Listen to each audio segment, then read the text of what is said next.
Olá, amigos! É mais um vídeo das 19 horas. E eu queria contar para vocês uma história. Esse é um vídeo do playlist Histórias de Alê. Aí você vai saber minha história pouco a pouco. E uma das histórias é que eu viajei de Jeep por 15 meses pela América do Sul. Na época, eu não conhecia a Sophie. E eu viajei de Jeep com a Daniela pela América do Sul. Numa viagem por todos os lugares da América do Sul, desde Ushuaia, na Terra do Fogo, até a Transamazônica. E deixa eu falar para vocês de uma passagem dessa viagem, que foi quando eu estava entre Porto Velho e Manaus, numa estrada que vai até Manaus, até o Rio Amazonas, passando por Humaitá. Uma estrada terrível. Agora parece que está um pouco melhor no Brasil. Mas na época isso foi em 1994. Quantos anos tu tinha em 1994, Sofia? Não havia nascido. Não havia nascido? Então ela não tem como ficar com ciúme, porque ela não tinha nascido. Bom, nessa época, eu cruzei de Jeep, um Jeep lá da Niva, toda a América do Sul. Depois vocês vão ter o livro aqui no canal, para que vocês possam ter todas as histórias com vocês. Mas eu vou falar de uma coisa que aconteceu. A gente estava andando com um Jeep, já uns 400 quilômetros, 300 quilômetros de lugar nenhum. E o Jeep simplesmente atolou. Mesmo tendo guincho, tudo, ele entrou dentro do rio, ficou numas pedras de uma maneira que não dava para tirar. No que eu me dei conta que atolou, parei o Jeep, tentei de todas as maneiras tirar.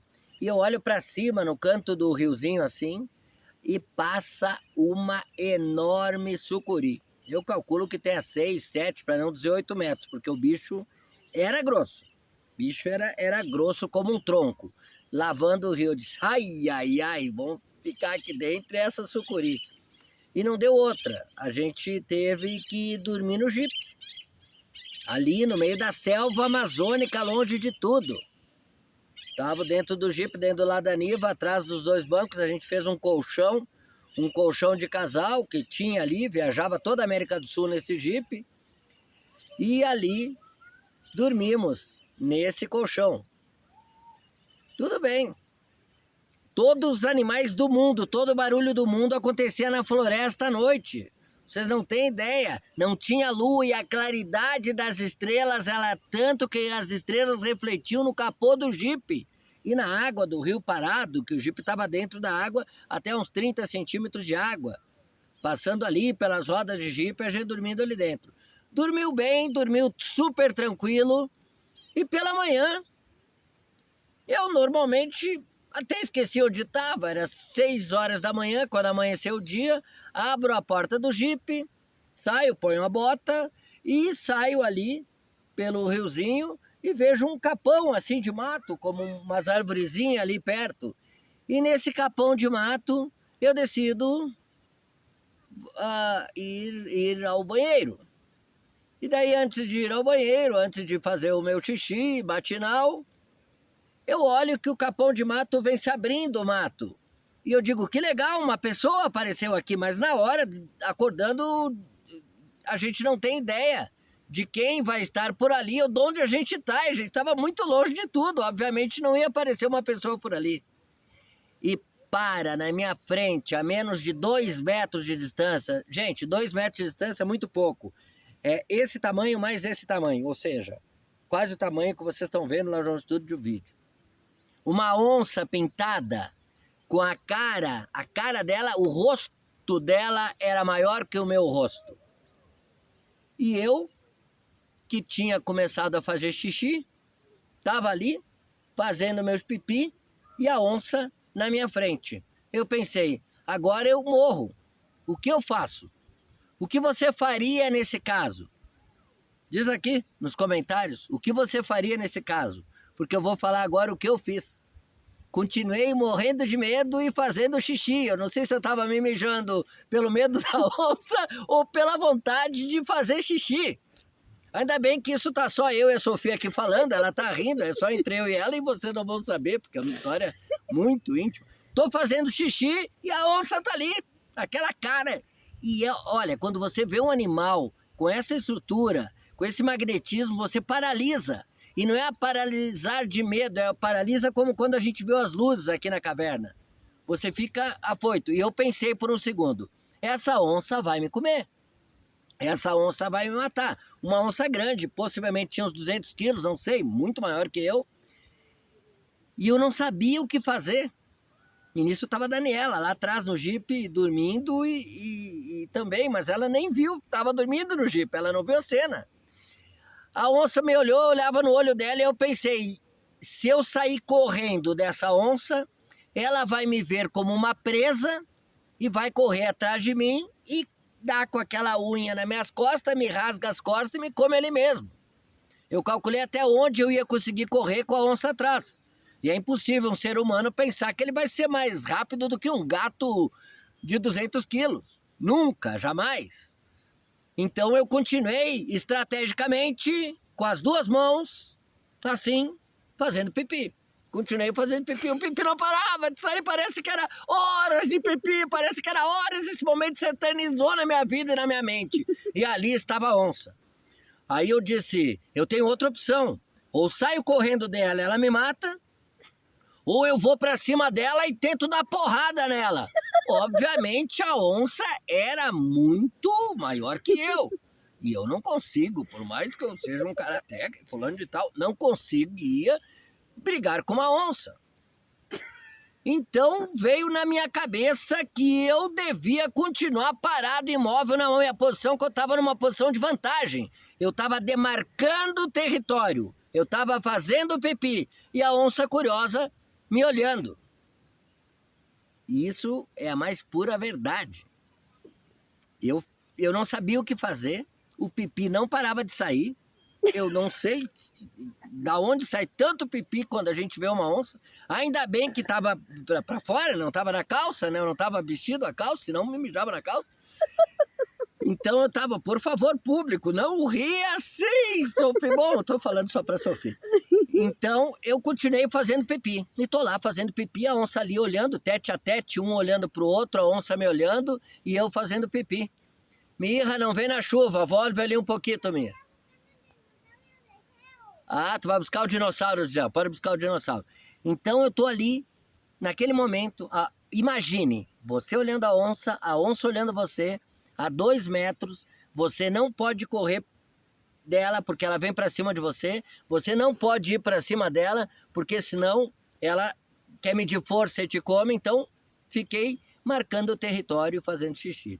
Parece que durou horas, mas foi questão de 2 minutos ou 1 minuto.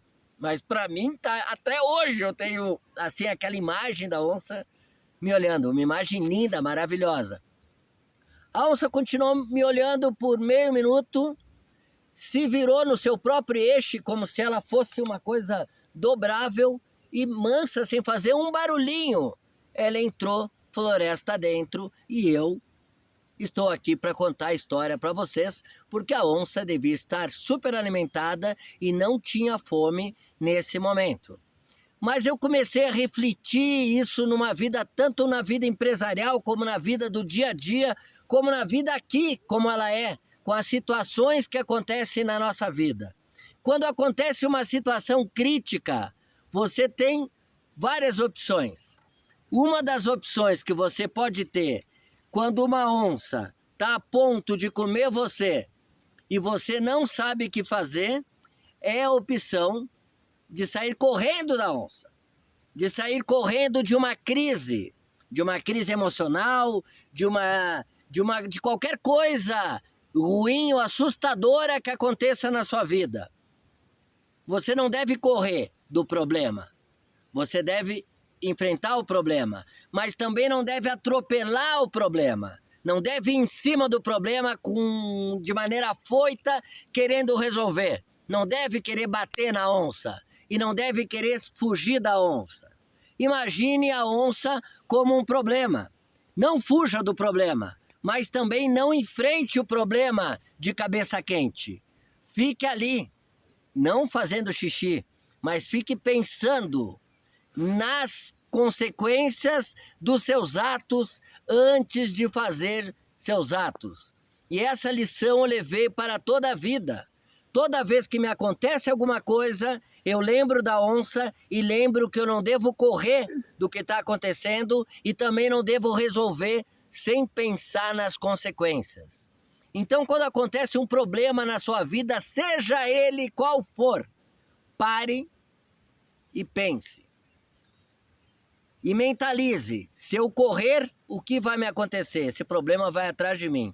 Se eu enfrentar o problema agora, eu posso não estar preparado.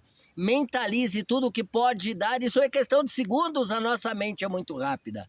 Tudo que pode dar certo ou tudo que pode estar errado. Depois de você pensar, você faz a coisa. E muitas vezes, enquanto você está pensando, sem estresse e sem medo, o problema se resolve por si só. Então fica a lição da onça. E depois desse dia, continuando a história do jipe ali, a gente decidiu ir caminhando pela selva amazônica, pela transamazônica. Então só peguei um facão e fomos caminhando sem ideia da longitude, sem ideia de quanto iríamos caminhar. Porque tinha 300 quilômetros para trás, a gente decidiu caminhar para frente. E onde isso ia dar? E foi um dia. Começou na alegria e não tinha mais rio, a gente tomava água empoçada, com barro mesmo, e sempre ali naquele humor. Mas eu lembrei que tinha muita onça, e lembrei que aquela onça me perdoou, mas outras onças poderiam não me perdoar. Então eu lembrei de uma coisa que os russos que eu encontrei no Peru, um tempo antes, atrás, nessa mesma viagem, disseram, quando você tiver que andar na selva, se fantasia. E eu, mas como assim se fantasia? Se fantasia do quê? Se fantasia de alguma coisa. Faz com que seu corpo seja mais grande. E eu cortei com aquele facão um cacho, uma de coqueiro, uma folha de coqueiro, longe, uma folha que tinha uns 2 metros. E todo o tempo eu e a Daniela íamos caminhando, arrastando com a mão ou amarrando na cintura com uma cinta aquele coqueiro. Porque os animais selvagens têm uma visão periférica. Ele te vê como um todo. Então as onças ou qualquer animal que podia querer nos comer nessa estrada, elas viam aquela visão periférica. Viam eu com um rabo de 2 metros ou 3 metros de extensão arrastando e pensaram que era um animal muito mais feio que ela, obviamente, que o ser humano é. Mas pensaram que era um animal grande, possivelmente. Bom, aquela noite, foi caindo a noite, onde vamos dormir? Colocamos uns paus num barranco de barro, umas folhas de coqueiro trançada e dormimos aí dentro, agachadinhos um ao lado do outro. Quando é meia-noite, 1h da manhã mais ou menos, a Daniela me diz, vou sair um pouquinho para fazer xixi. E eu me lembrei das onças, me lembrei de onde estava e disse para a Daniela, agora não, faz xixi aqui mesmo. Melhor é fazer xixi aqui, dormindo aqui no piso, do que correr o risco de ver o que as onças vão fazer. O animal, a onça, os animais selvagens, eles são os caçadores espertos. Eles não vão entrar na toca de um ser humano ou na toca de um animal. Eles esperam lá fora o momento certo para atacar. E foi sorte que a gente não fez isso, porque quando foi 7h da manhã, a gente acordou, deixou o sol nascer, eu coloquei a cabeça para fora e a menos de 3 metros da onde a gente estava dormindo, como choveu à noite, isso era pura pegada de onça. A onça ou as onças, porque tinham muitas pegadas, rondaram a nossa toca durante a noite. E a gente caminhou, e caminhou, e caminhou, e no final da tarde a gente teve sorte de ver uma fazenda. Era um pessoal que vivia no Amazonas, num dos lugares mais ermos do mundo, na Transamazônica, e eles eram de Santa Catarina. Eles deram pra gente comer uma carne de arroz com paca, que é um animal brasileiro muito bom, e deram o garfo e a faca, e já eram 2 dias sem comer. Eu não peguei, não atinei, como diz minha avó, pegar o garfo e a faca. Nós comemos o primeiro pratada com a mão, comia arroz e comia carne como louco. E a gente foi salvo. Eles tinham uma caminhonete, um dia depois foram até o nosso jipe, disseram que a incidência de onças era muito grande, ainda é, a onça pintada nessa região do Amazonas. A gente conseguiu rebocar o jipe, seguir a estrada e chegar em Manaus 2 dias depois. Essa é mais uma das histórias do Alê. Espero que vocês tenham gostado e na sequência, uma vez por semana ou uma vez a cada 15 dias, vou contar uma história das minhas viagens para vocês. Eu fiquei 1 ano e meio morando dentro de um jipe por toda a América do Sul, 8 anos navegando o Caribe, costa do Brasil em um veleiro, navegando pelo mundo 8 anos em solitário. Então tenho muitas histórias para contar para vocês. Para contar para a Sophie, que não sabia essa história, né, Sophie? Tu gostou da história, meu amor? Sim. E para contar para os meus filhos e para os meus futuros netos também. Eu desejo para vocês uma noite excelente, que vocês fiquem bem com a vida e que não esqueçam a história da onça quando um problema pintar na vida de vocês. Parem, reflitam, não resolvam nada de cabeça quente, não ataquem a onça e não fujam do problema, não fujam da onça, porque o problema pode comer vocês. Um beijo no coração, até amanhã.